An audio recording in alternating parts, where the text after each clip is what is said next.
नमस्कार, मैं अविनाश रंजन गुप्ता आप सभी का अपने चैनल पर हार्दिक अभिनंदन करता हूं। आज के इस वीडियो में हम पढ़ने वाले हैं उषा प्रियंवदा जी की एक बेहतरीन कहानी वापसी के बारे में। तो शुरू करते हैं वापसी कहानी का संपूर्ण अध्ययन। यहाँ वापसी पाठ के मुख्य स्मरणीय बिंदु दिए गए हैं जिन पर हम एक एक करके विचार करेंगे।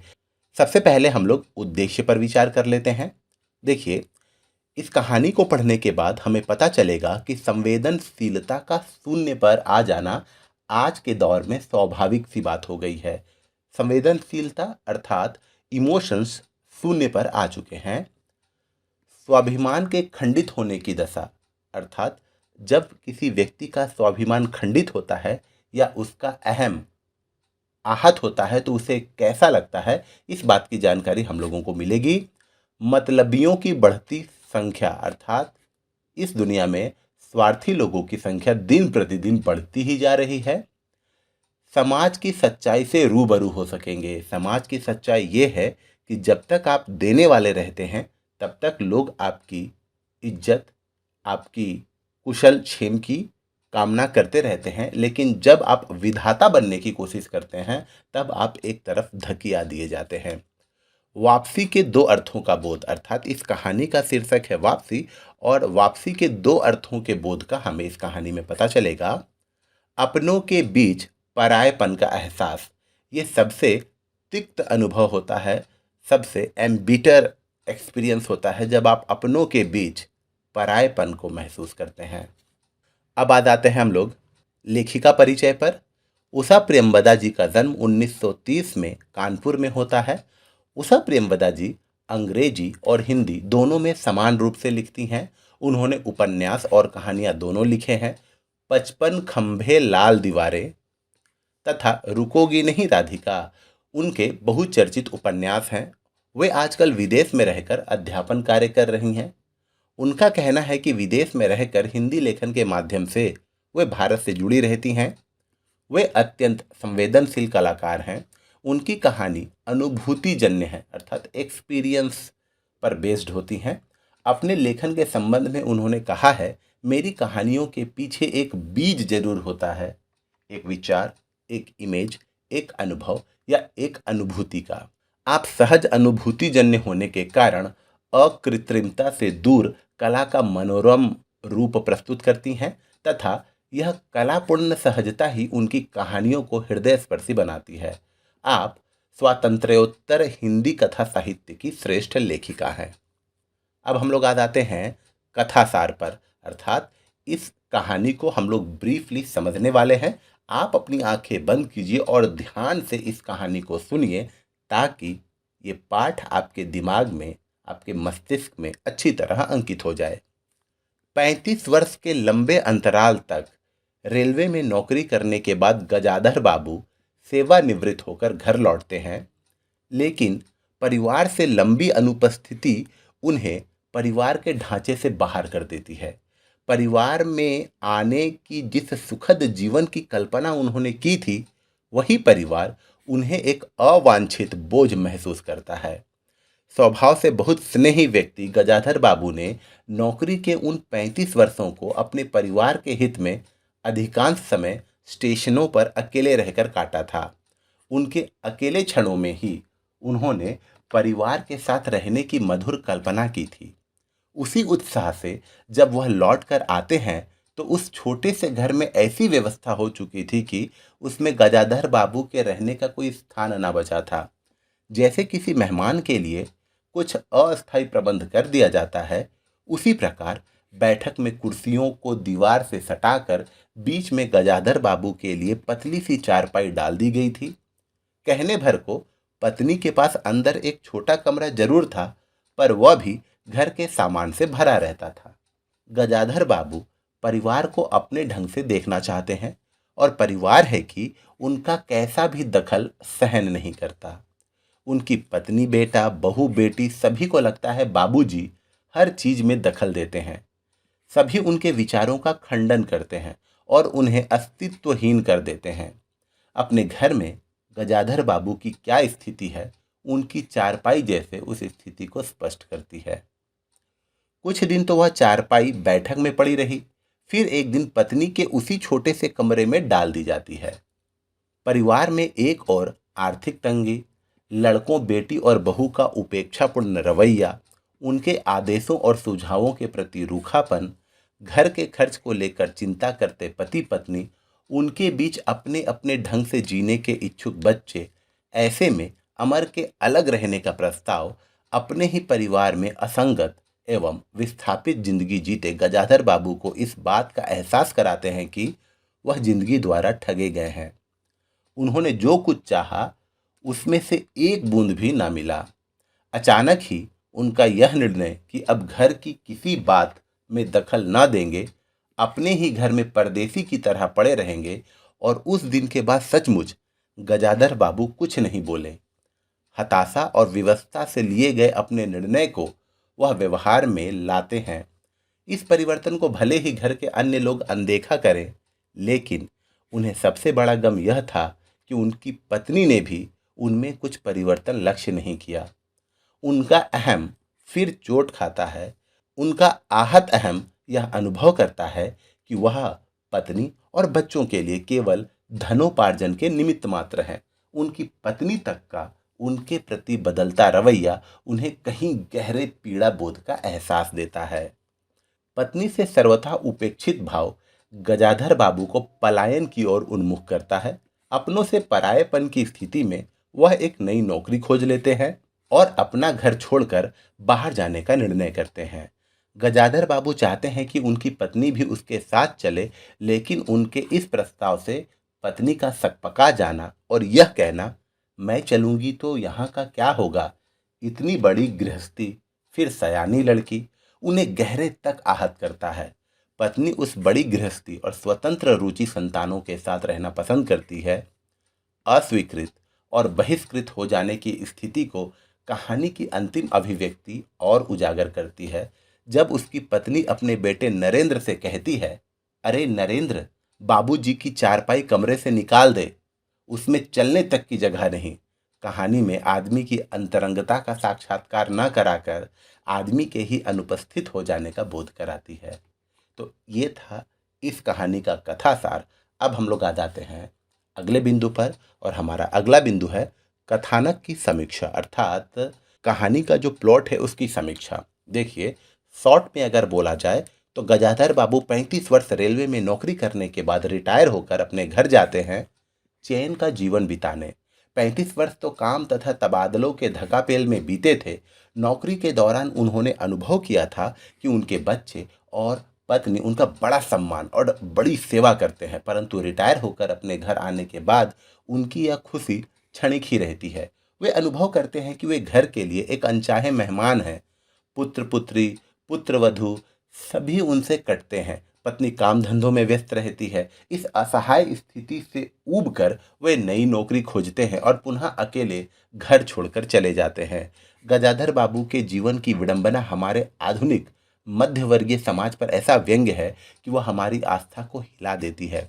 उषा प्रियंवदा ने इस सत्य को सहज स्वाभाविक भाषा के माध्यम से हृदयस्पर्शी बना दिया है। आज हमारे समाज में अनेक ऐसे उपेक्षित वृद्ध हैं जो अंत समय तक ऐसे ही जीते हुए अपना समय बिताते हैं। हमारा अगला बिंदु है पात्र परिचय, पात्र और चरित्र चित्रण।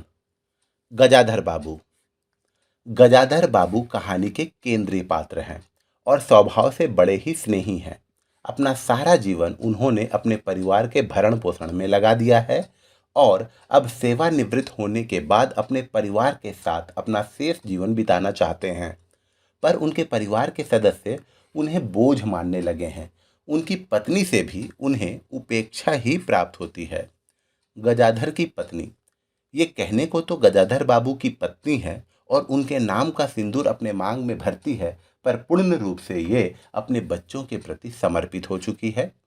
इन्हें अपने पति गजाधर बाबू के स्वाभिमान की तनिक भी चिंता नहीं रही। बदलते समय के साथ इन्होंने भी अपने बच्चों की तरह गजाधर बाबू के बिना जीना सीख लिया है।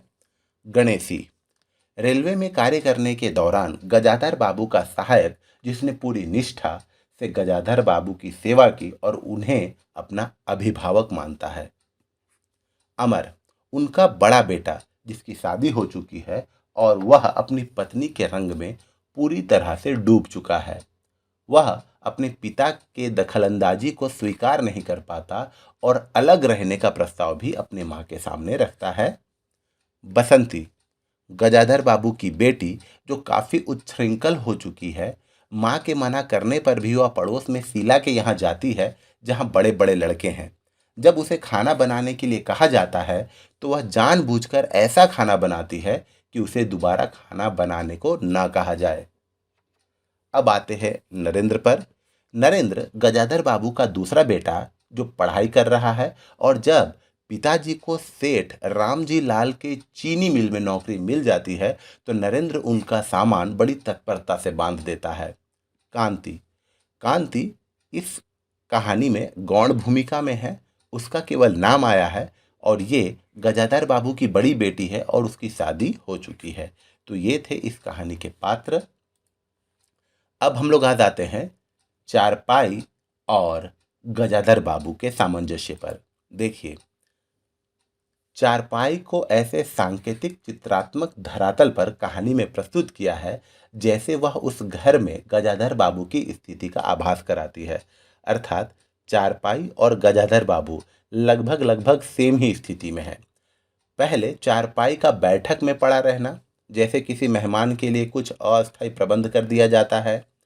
फिर पत्नी के उस छोटे से कमरे में जहां घर का पूरा सामान ठसाठस भरा पड़ा है और अंत में उनके वापस जाते समय बड़े ही व्यंजक तरीके से पत्नी का कहना, अरे नरेंद्र, बाबूजी की चारपाई कमरे से निकाल दे, जैसे उनके अस्तित्व को ही नकार दिया जाता है। अर्थात चारपाई जो कभी इस घर से उस घर और अंत में उसे निकाल दिया जाता है, वैसे ही गजाधर बाबू की स्थिति उनके अपने घर में हो चुकी थी। सामंजस्य, अगर हम लोग बात करें कि ऐसी ही कुछ और कहानियां जिसमें परिवार के किसी सदस्य की अवहेलना या उपेक्षा की जाती है, तो आप पाएंगे कि प्रेमचंद की कहानी बूढ़ी काकी और सुजान भगत तथा भीष्म साहनी की चीफ की दावत और नरेंद्र कोहली की सटल ऐसे ही कथानक से मिलती है जिसमें परिवार के किसी एक महत्वपूर्ण सदस्य की उपेक्षा होती है। अब आते हैं हम लोग विडंबना पर, जिसे अंग्रेजी में पैराडॉक्स कहते हैं कि इस कहानी की विडंबना क्या है। देखिए, इस कहानी में ऐसे सत्य का उद्घाटन हुआ है जिसे आज लगभग हर परिवार में कमोबेश लक्षित किया जाता है। गजाधर बाबू जिन्होंने अपने जीवन के 35 वर्षों की कमाई अपने बच्चों के पढ़ाई लिखाई और उनके लिए शहर में मकान बनवाने में खर्च कर दिए, आज सेवानिवृत्त होने पर अपने ही घर में उपेक्षित हैं। उनकी पत्नी जो गजाधर बाबू के अस्तित्व से मांग में सिंदूर भरने की अधिकारिणी है, उसके सामने वह 2 वक्त भोजन की थाली रख देने से सारे कर्तव्यों से छुट्टी पा जाती है। बेटे बेटियां और बहू उन्हें अब व्यर्थ की वस्तु मान बैठे हैं। जब तक वे धनोपार्जन के माध्यम थे तब तक उनकी अच्छी इज्जत थी, पर जैसे ही वे एसेट से लाइबिलिटी बन चुके हैं, उनका वर्चस्व भी जाता रहा। अपनों के बीच रहकर उन्हें परायेपन का एहसास होने लगा तो उन्होंने फिर से वापसी का मन बना लिया और चीनी मिल में नौकरी करने के उद्देश्य से घर से चले गए।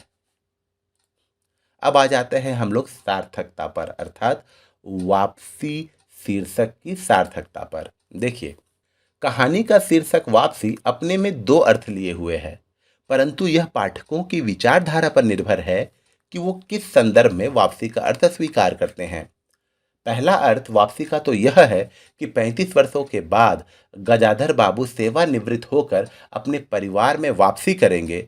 दूसरा अर्थ वापसी का यह है कि अपने घर में अनचाहे मेहमान की तरह रहना उनके अहम को छत विक्षत करता है और वे ये मन बना लेते हैं कि फिर से अपने कर्म क्षेत्र में वापसी करेंगे।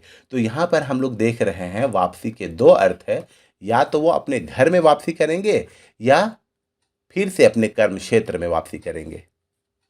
अब हम लोग आ जाते हैं भाषा संवाद पर। भाषा तथा संवाद योजना।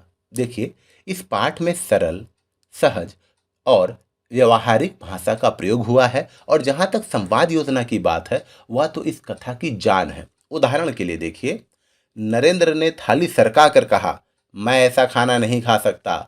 बसंती तुनक कर बोली, तो ना खाओ, कौन तुम्हारी खुशामद करता है? तुमसे खाना बनाने को कहा किसने था? नरेंद्र चिल्लाया, बाबूजी ने। बाबूजी को बैठे बैठे यही सूझता है।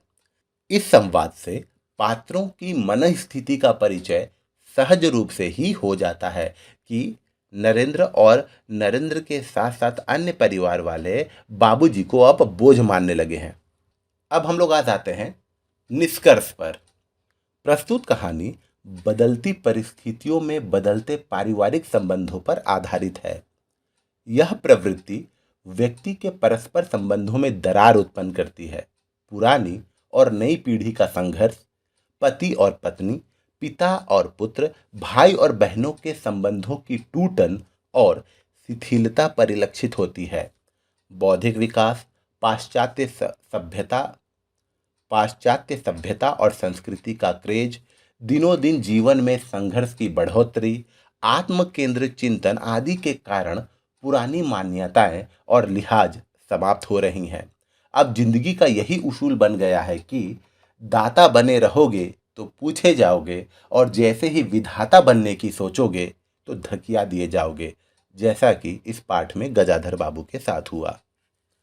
अब हम लोग आ जाते हैं इस पाठ से जुड़े कुछ महत्वपूर्ण प्रश्नों पर।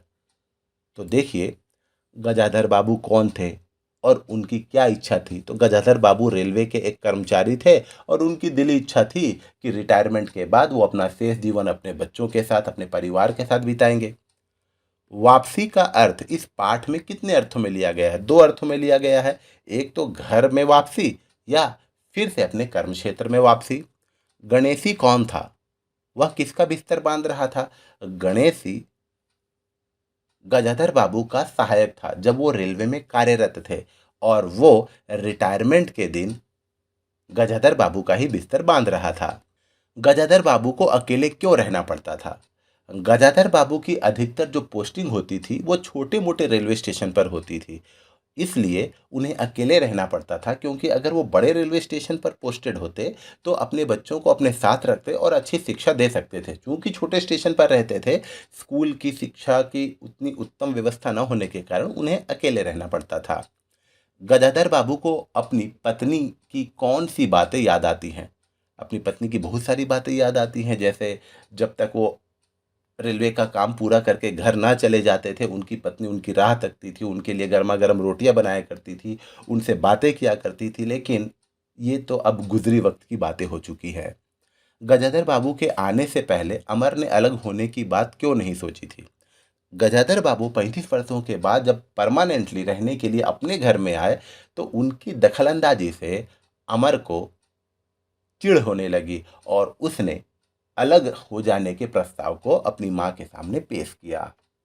गजाधर बाबू ने अपने व्यवहार में क्या परिवर्तन लाने का निश्चय किया और क्यों? एक दिन की बात है जब गजाधर बाबू की बेटी बसंती शीला के घर जा रही थी, जिसके बारे में गजाधर बाबू की पत्नी ने ऑलरेडी बता दिया था कि शीला के घर में बड़े बड़े लड़के हैं और जवान लड़की का वहां जाना ठीक नहीं है। तो एक दिन उनकी मां की अनुपस्थिति में जब शीला के घर बसंती जा रही थी और उनके पिताजी ने कहा कि नहीं, तुम्हें नहीं जाना है, जाकर पढ़ाई करो, तो वो मुंह फुलाकर बैठ गई। और साथ ही साथ और भी बहुत सारी ऐसी बातें हुई जिससे घर वालों को उनकी दखलंदाजी पसंद नहीं आई, इसलिए उन्होंने सोचा कि अब मैं घर में कुछ नहीं बोलूंगा। गजाधर बाबू को ऐसा क्यों लगा कि वो जिंदगी द्वारा ठगे गए हैं? गजाधर बाबू का ऐसा लगना स्वाभाविक है क्योंकि जिस परिवार के लिए उन्होंने अपने जीवन के 35 वर्ष अकेले काट दिए ताकि उनके बच्चे अच्छी शिक्षा प्राप्त कर सके, शहर में उन्होंने मकान बना कर दिया और अब वही अपने परिवार वाले सदस्यों के द्वारा धकियाए जा रहे हैं। तो इस तरीके से हम लोगों ने वापसी पाठ के सभी स्मरणीय बिंदु पर विस्तार से अध्ययन किया। उम्मीद करता हूँ आपको ये वीडियो जरूर अच्छा लगा होगा। हम पुनः मिलेंगे किसी अगले वीडियो में। तब तक के लिए धन्यवाद।